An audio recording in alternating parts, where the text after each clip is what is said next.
Gracias, presidente. Saludos, colegas legisladores. Este es un tema de aquellos que constituye un abanico de oportunidades, de posibilidades, de esos que rompen los paradigmas establecidos y nos pueden permitir estructurar un camino hacia la sociedad del conocimiento. Gracias a la tecnología, podemos pensar en una sociedad más incluyente, democratizada, con similares oportunidades, una sociedad donde el desarrollo vaya de la mano con la penetración de las tecnologías digitales. Hasta allí todo suena muy bien. Desde ese punto de vista, mejorar la conectividad y la alfabetización digital en el Ecuador se vuelve entonces una premisa de elevada categoría, casi elevada categoría dogma, o el equivalente a una meta incuestionable. No hay candidato o político que no haya ofrecido en campaña que justamente va a cumplir este papel de darle conectividad a los ecuatorianos. Sin embargo, la realidad es otra. Si bien en los últimos años la brecha digital se ha reducido tras la pandemia y la penetración de grandes corporaciones multinacionales de telecomunicaciones, la tendencia más bien tiende a retroceder en lo público, tal como ha ocurrido en los últimos 5 años en este país, donde el retroceso se volvió política de Estado y la matriz del continuismo. Y me refiero a la responsabilidad gubernamental en este aspecto. ¿Se acuerdan de los infocentros? Es inevitable tocar este tema, aunque a muchos no les gusta, yo lo sé.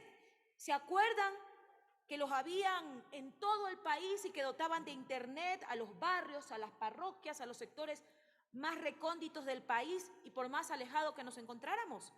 Bueno, en agosto del 2020, 880 infocentros comunitarios cerraron sus puertas, afectando a cerca de 4 millones de personas de las zonas rurales. ¿Se acuerdan de las escuelas del milenio? Esas que aún hoy el presidente Lasso sigue inaugurando. Les pasa una manito de gato, porque obviamente Moreno no hizo nada, entonces las pinta ahora y las inaugura como nuevas. Sí, esas que tenían internet 24 horas al día y que dotaban de conectividad a toda la comunidad. ¿Sí se acuerdan que los llamaban elefantes blancos? Esos son dos ejemplos. Y no es por rescatar o resaltar las bondades de la revolución ciudadana, ya que a estas alturas el contraste es tan evidente que muchas veces ya no hace falta hacerlo porque la gente se da cuenta. Pues bien, decía que son dos ejemplos que están encaminados precisamente a mitigar el analfabetismo digital y masificar la conectividad. Sin embargo, el egoísmo político y la animadversión muchas veces son enemigos de los procesos de desarrollo y terminan destruyendo lo alcanzado. Y si a eso sumamos una crisis humanitaria como la del COVID-19, por ejemplo, tenemos un cóctel letal. Y es que en un país donde solo el 37% de los hogares tienen acceso a Internet, significa que 6 de cada 10 niños no pueden continuar sus estudios a través de plataformas digitales. La situación es más grave para los niños de las zonas rurales, donde solo el 16% de los hogares tienen Internet, afectando principalmente a la educación y al ámbito laboral. Ante esta realidad, el antes candidato, ahora presidente Guillermo Lasso, ofreció, para variar, dotar 100% de Internet de cobertura a todo el Ecuador. Y no era exageración, aún están algunos anuncios de campaña en Internet, paradójicamente, y los pueden ver, no miento. Un año después, los 3 ejes del gobierno en esta área eran proporcionar Internet y cobertura celular para todos, priorizando el servicio público y no la recaudación. La telemedicina, la teleeducación, ¿se acuerdan? Verán que no estoy mintiendo. Y un gobierno digital con trámites en línea. Eso se repetía a cada momento.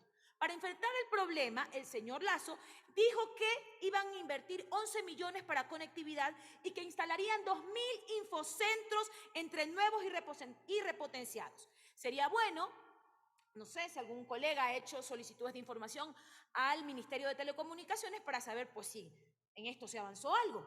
No obstante, la sensación es que, tal como suceden con los ofrecimientos, aquí también el gobierno le queda debiendo al país y a los ecuatorianos.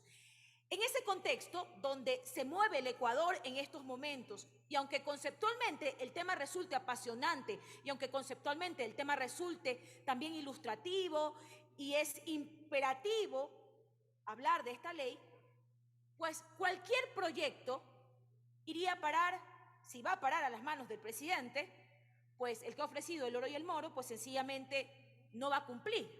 Y eso no lo podemos olvidar, porque esta ley requiere de voluntad política. Entonces, se nos vienen preguntas que son inevitables. Si queremos dar un salto cualitativo en materia de inteligencia artificial y tecnología digital, ¿con qué política pública contamos? ¿Qué elementos de voluntad política existen para garantizar el éxito de esta ley? Quiero decir en este tema, que es tan trascendental, que debe ser asimilado por todas las instancias del Estado, no solo desde lo legislativo, sino también desde el Ejecutivo, ya que supone un cambio cultural basado en la transformación de varios paradigmas y requiere el compromiso y gestión absolutamente de todas las esferas de lo público y lo privado, más allá de la visión mercantilista, porque recordemos que las telecomunicaciones mueven miles de millones de dólares y es evidente que generan intereses creados y que muchas veces se terminan imponiendo. Y estamos hablando del mismo país donde cada vez hay menos medicinas y la atención en los hospitales públicos es paupérrima. Mientras se repartían los jugosos contratos de empresas públicas, a la cual, por si acaso, también pertenece a la Corporación de Telecomunicaciones. Sí, la misma que está en un proceso de paulatino desmantelamiento, cuyo destino, al parecer, es una especie de venta de garaje. Por otro lado, no podemos olvidar que desarrollar políticas públicas para que zonas urbano-marginales y rurales de todo el país, de forma masiva, tengan acceso a Internet con tarifas reducidas, logrando una mayor conectividad, como dice el proyecto, requiere de recursos, plata, cusqui, y es ahí donde una vez más es probable que encontremos el primer escollo que sortear. Colegas asambleístas, ¿sabían ustedes que el 4 de julio del 2018 las Naciones Unidas adoptó una resolución sobre derechos de Internet? Las nuevas tecnologías de la información y comunicación son elementos claves para la promoción, protección, disfrute de los derechos humanos en Internet. Pues sí, el derecho a Internet fue reconocido por las Naciones Unidas mediante acuerdo como derecho humano. Derecho humano. Y no es solamente una herramienta de comunicación o información con fines lucrativos. Hace 2 semanas tuve el grato honor de representar a la Asamblea Nacional en la sesión 67 de la Comisión de la Condición Jurídica y Social de la Mujer de las Naciones Unidas en Nueva York, la mayor reunión anual de las Naciones Unidas sobre temas de igualdad de género, empoderamiento de todas las mujeres y las niñas y sus derechos humanos. Y los temas tenían muchísimo que ver con el derecho humano al Internet, con enfoque de género, gracias señor presidente, y de cómo romper la brecha digital en las zonas rurales en nuestros estados. En este contexto abordamos el desarrollo de las herramientas y servicios digitales para atender las necesidades de todas las mujeres y niñas, incorporar perspectiva de género en las políticas digitales, sobre todo cuando hablamos de mujeres y niñas rurales, urbano-marginales, que por los datos nos damos cuenta todavía no tienen acceso a tecnología. Fomentar una política de tolerancia cero a la violencia de género, que produzca a través del uso de la tecnología o se amplifique por ella y garantizar a las entidades, tanto del sector público como privado, la prioridad en la prevención y eliminación. Este proyecto de ley es apropiado para, en base a esa experiencia y la revisión técnica que hemos realizado con mi equipo, presentar las siguientes observaciones. El artículo 1, referente al objeto de la ley, debería decir: la presente ley tiene el objeto de fomento y despliegue de redes comunitarias de telecomunicaciones en sectores urbano-marginales. Sugiero eliminar el número 1, 2 en la redacción del artículo para adecuarlo a lo que demanda la técnica legislativa.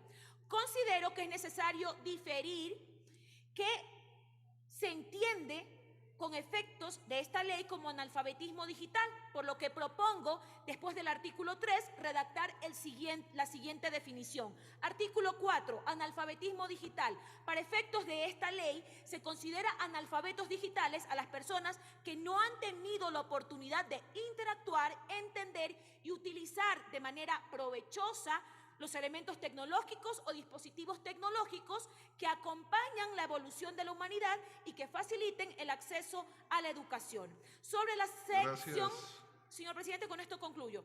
En la sección 3, sobre la reforma a la Ley Orgánica de Telecomunicaciones, en el artículo 14, incluir los siguientes numerales. El artículo 19, reconocer el acceso al Internet como un derecho humano derivado de la dignidad de las personas y será garantizado por el Estado. Y por último, en el artículo 23, el artículo 94, sustituir el numeral 3 por el siguiente, referente a la valoración del espectro. En este artículo contiene la palabra valoración, la misma que representa ambigüedad en base a todo lo contenido en el presente artículo en referencia a la expansión de los servicios, seguridad jurídica, uso eficiente del espectro. Este texto posiblemente abrirá puertas a disponer de manera inadecuada del espectro nacional para intereses particulares y no con conciencia de Estado. Sin embargo, es clara la ley de telecomunicaciones sobre este tema, pero hay que evitar ciertas disonancias. Asambleísta. Hasta ahí, señor presidente. Muchísimas gracias.